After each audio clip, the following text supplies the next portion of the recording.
6 seeds. Everything changed. 6 blood-red pomegranate seeds that turned a girl into a prisoner and a season into a scar. But before those seeds, there was a scream that split the air. A mother's desperate search across the entire world.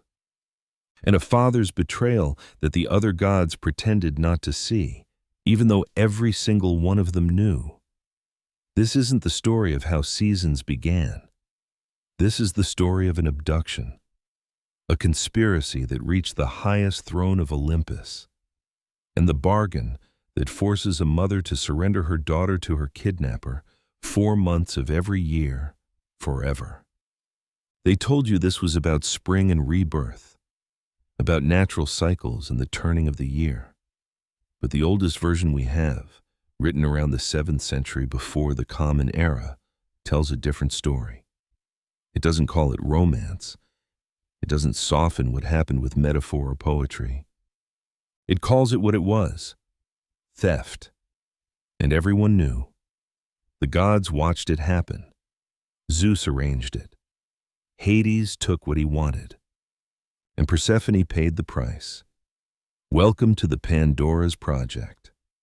I'm cracking open the myth of Persephone today, and what's inside is darker than winter itself.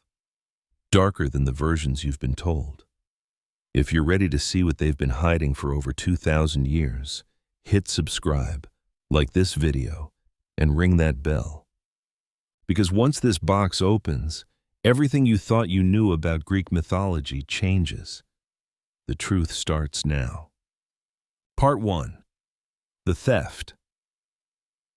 The earth split open like a wound. Persephone was in a meadow with her friend Cyan, a water nymph.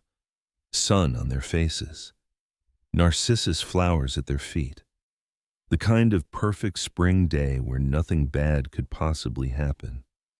Everything perfect. Everything safe. Then a single flower trembled. Just one. A narcissus bloom that shouldn't have been moving. No wind. No reason. The ground cracked apart with a sound like bones breaking. Like the earth itself was screaming. From that wound in the earth erupted a chariot of black iron, pulled by horses whose breath smelled of ash and death. Horses that had never seen sunlight. That belonged to a realm where nothing living should go. Hades, god of the underworld, ruler of the dead, lord of everything beneath the earth. And he wasn't there to ask permission. He wasn't there to court her or win her heart. He was there to take. He seized Persephone by the wrist and dragged her into the chariot. She screamed. Cyan lunged forward, trying to pull her back, throwing her own body between them. But Hades was already descending, already pulling them down into the earth. The earth swallowed them whole. The meadow sealed shut as if nothing had happened. As if a girl hadn't just been ripped from the world of light. Cyane collapsed at the edge of the closing earth. She wept so hard her body dissolved into the river. Every tear she couldn't stop crying. Every scream that had nowhere to go. Grief made liquid, flowing forever. She became the water itself, forever weeping for the friend she couldn't save. When Demeter arrived, there was nothing. No crater. No blood. No daughter. No sign that anything terrible had happened in this perfect meadow. Just silence. And a river that wouldn't stop weeping. Part 2. The Conspiracy of Silence. Demeter tore across the world searching. Mountain to valley, temple to temple, god to god. She flew on wings of desperation, demanding answers, begging for help, pleading with anyone who would listen. Every god she asked stayed silent. They wouldn't meet her eyes. They turned away. They made excuses. They suddenly had urgent business elsewhere, because they knew something she didn't yet. Zeus, Persephone's own father, the king of gods, The one who should have protected his daughter above all else had made a deal. He'd given his daughter to Hades, his brother, the god of death. No conversation with Demeter, no question to Persephone, no asking the girl what she wanted, who she loved, what future she dreamed of. Just a transaction between gods, between brothers, trading a girl like property, like livestock, like something owned. When Demeter finally confronted Zeus on Mount Olympus, she begged him to bring their daughter home. She didn't demand. She begged. He refused, not with regret, not with apology, just refusal. The deal was done. So Demeter made a choice that would change everything. If the gods wouldn't help her, then the earth would stop helping them. She let the fields die. Every crop, every harvest, every green growing thing, crops withered overnight. Famine spread like a disease across the mortal world. Mortals began to starve by the thousands, and the gods, comfortable in their immortal halls, for the first time felt something close to fear. Because without humans, who would worship them? Who would build their temples? Who would offer sacrifices? Who would speak their names and keep them powerful? Zeus ordered her to stop, return to her duties, restore the harvest, go back to being the good goddess who feeds the world. Demeter's answer was simple. Not until my daughter comes home. But Persephone couldn't come home, because deep below the earth, in the realm of shadows and silence, something had already gone terribly wrong. Part 3. The Hunger. While Demeter scorched the earth above, letting everything die in her grief, Persephone stood in a realm where no sun could ever reach. Across the river Styx, the boundary between life and death, the water that the gods themselves swear by. In halls carved from stone and silence. In gardens where nothing truly lived, where everything was a pale mockery of the world above. Hades expected her to be his queen, his wife, his possession. She refused everything. Wouldn't speak to him. Wouldn't sit beside him on the throne he'd prepared. Wouldn't wear the crown he offered. Wouldn't touch the throne he'd carved for her. And most dangerously of all, wouldn't eat. Because in the underworld, there's one rule that matters more than any other. One law that even the gods cannot break. Eat the food of the dead, and you belong to the dead. Forever. Persephone knew this. Every Greek child knew this. So she starved. Days became weeks. Maybe longer. Time moves strangely in a place where nothing grows and nothing dies. Where there are no seasons, no sunrise, no sunset to mark the passing hours. The hunger became a living thing inside her, a creature with claws and teeth. Her body screamed for nourishment. She dreamed of the world above, the satisfying weight of bread fresh from the oven, the crisp snap of vegetables just picked from the garden, the sweet burst of fruit on her tongue, juice running down her chin. She wandered ghostly gardens, and everything she saw was wrong. Pale flowers that had never seen sun, that grew from soil that had never known warmth. Trees that bore fruit they shouldn't bear. Shadows of the world above, twisted into something else, something hollow. And there, heavy on dark branches, hung pomegranates, blood red, glistening with moisture, so real she could smell them. The only thing in this entire realm that looked truly alive.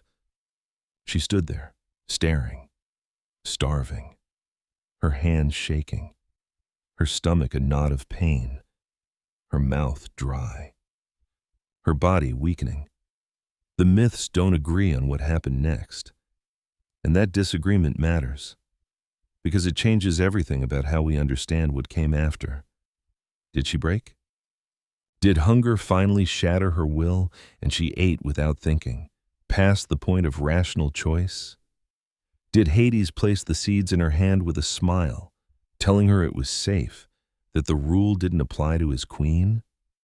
Or did she choose them, knowing exactly what they meant, deciding her own fate even if that fate was captivity? Taking control of the one choice she had left? We don't know. The ancient sources contradict each other. They always have. But here's what we do know. She ate 6 seeds. The crisp break of the skin. The burst of juice, sweet and tart at once. The momentary relief of sweetness on her tongue. The first food she'd tasted in weeks. 6 seeds. That's all it took. 6 small seeds to seal a fate, to bind a goddess, to create winter itself. And the trap closed. Part 4. The Terrible Bargain. Demeter finally learned the truth from Helios, the sun god who sees everything his light touches.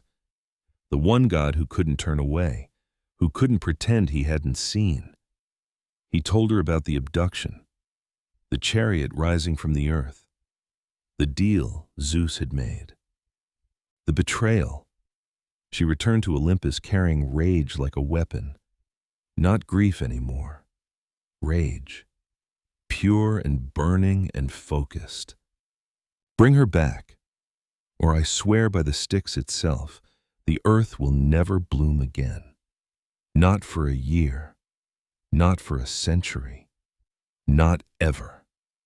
Zeus hesitated, because Persephone had eaten the food of the dead. According to ancient law, according to rules older than the gods themselves, she belonged to Hades now. The marriage was sealed by those 6 seeds, by that one moment of hunger or choice or trick. But Demeter wasn't bluffing. She wasn't negotiating. She was promising. The earth was dying. The mortals were dying. And soon, the line between the world of the living and the world of the dead would dissolve entirely. Everything would become underworld. Everything would be Hades' domain. The boundary would collapse. Zeus couldn't allow that. The balance had to be maintained. So they made their bargain. Gods on Olympus, deciding a girl's fate without asking her what she wanted. 8 months of every year, Persephone would return to the surface, to her mother, to the light, to the world of the living. But for 4 months, she would descend back into the underworld, back to Hades, back to the dark, back to the throne she never wanted, back to captivity. The gods called this a compromise, a fair solution, a way to honor both the law and a mother's grief. But let's be clear about what it actually was. A mother, forced to surrender her daughter to her abductor over and over again for all eternity. An annual sacrifice, a wound that would be reopened every single year. Not because it was right. Not because it was just. Not because anyone asked Persephone what she wanted, but because even gods can't undo every horror they allow, every deal they make, every daughter they trade. Part 5. The Wound That Never Heals. When Persephone ascends each year, Demeter rejoices. Together they fill the fields with rain and warmth. They walk through the world hand in hand. Flowers explode from the earth. Crops rise toward the sun. Trees burst into leaf. The world remembers what life feels like, what hope tastes like. Spring, summer, growth, hope, life returning. But when Persephone descends, when the time comes and she must go back down into the darkness, when she's pulled back down into the cold and dark, Demeter mourns. And the earth dies with her. Fields go barren. Trees go bare. The cold sets in like a fist closing, like the earth itself is grieving, like the world is in mourning. Winter, not a season, not a natural cycle, a consequence. The ancient Greeks didn't see winter as a natural cycle, something that just happens because the earth tilts on its axis. They saw it as consequence, as punishment, as a wound that reopens every single year because the gods couldn't undo what they'd allowed, because they wouldn't fix what they'd broken, what Zeus had traded, what Hades had stolen, what Persephone had lost, what Demeter would never stop grieving. The mortals learned to read the signs. They became experts at reading divine grief. When Persephone descended, they stored their grain in preparation. They stocked their larders. They stoked their fires. They told stories to pass the dark months. They waited. They endured. Because they knew the goddess of the harvest was in mourning. And until her daughter returned, nothing would grow. Nothing could grow. The earth itself was holding its breath. The earth remembers what the gods refused to fix. The wound remains. The scar is permanent. And every year, it tears open again. That's the real story. Not a myth about seasons and rebirth. Not a tale of natural cycles and agricultural metaphors. A story about abduction. About a father who traded his daughter without asking her. About gods who stayed silent when they should have spoken. About a society that called forced compliance a compromise. About power that protects itself. About a woman blamed for her own captivity because she ate food while starving. Sound familiar? It should, because this is the template, the pattern, and it hasn't changed. The names change. The details shift. But the structure remains. A girl traded without consent. Compliance called choice. Captivity called marriage. Grief dismissed as overreaction. This is what's inside the box. If you want more stories like this, where we crack open myths and show you what's really there, subscribe to the Pandora's Project. Hit that like button and ring the bell so you never miss when we open the next box. Drop a comment and tell me, what other myth should we open next? What other story do you think you know? What other tale has been sanitized and softened until the truth disappeared? Because I promise you, the original is different. The original is darker. The original is more honest. And the original matters. Thanks for opening the box with me. I'll see you in the next one.